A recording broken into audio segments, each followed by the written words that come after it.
Hallelujah. स्वागत है आप सबका मेरी भविष्यवाणियों की पुस्तक में। तो आइए हम आज के पवित्र वचन को पढ़ेंगे जो कि परमेश्वर की दासी पास्टर सोनिया यूसुफ नरूला जी के द्वारा लिखा गया है।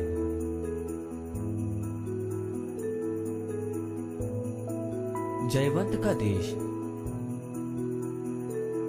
जैसा कि गिनती की पुस्तक अध्याय 13 उसकी 28 आयत में लिखा है, परंतु उस देश के निवासी बलवान हैं और उसके नगर गढ़ वाले हैं और बड़े हैं। और फिर हमने वहाँ अनाक वंशियों को भी देखा। मेरे प्रियो, परमेश्वर ने कहा, जो मैंने तुमसे वायदा किया है वो मैं तुम्हें दूंगा।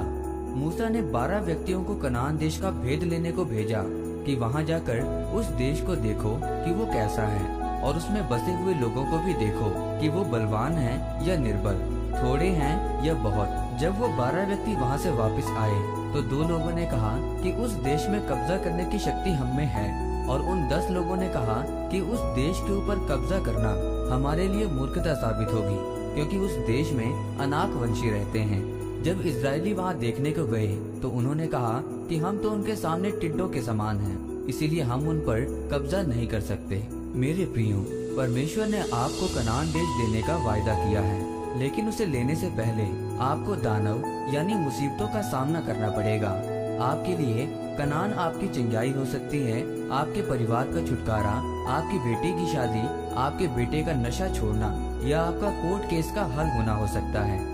इसीलिए आज मैं आपसे पूछना चाहता हूँ कि आप उन 2 लोगों की तरह हैं जिन्होंने ये कहा कि हम कनान देश में कब्जा कर सकते हैं, या उन 10 लोगों की तरह हैं जिनके अंदर विश्वास की कमी थी, क्योंकि परमेश्वर ने जो आपके साथ वायदा किया है उसे लेने से पहले आपको उस दानव का सामना करना पड़ेगा।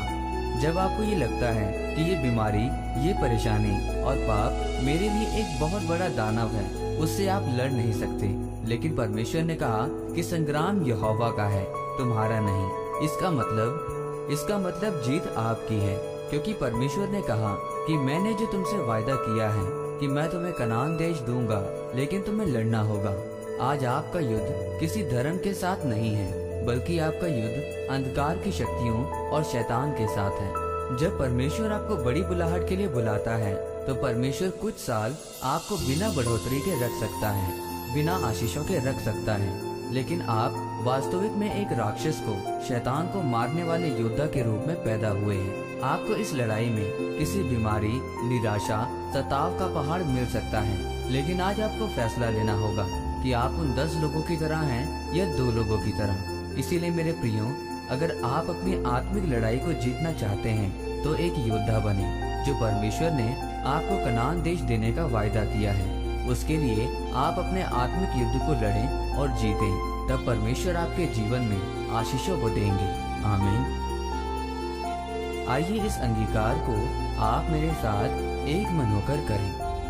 सर्वशक्तिमान परमेश्वर, इस वचन के लिए मैं आपका धन्यवाद करता हूँ और अंगीकार करता हूँ कि मैं आपके वचनों पर चलते हुए अपने आत्मिक युद्ध को लड़ूंगा और अपने वायदे के कनान देश में प्रवेश करूंगा, प्रभु यीशु मसीह के नाम में। आमीन। परमेश्वर आप सबको आज के वचन के ऊपर मनन करने के द्वारा आशीषित करे। आमीन।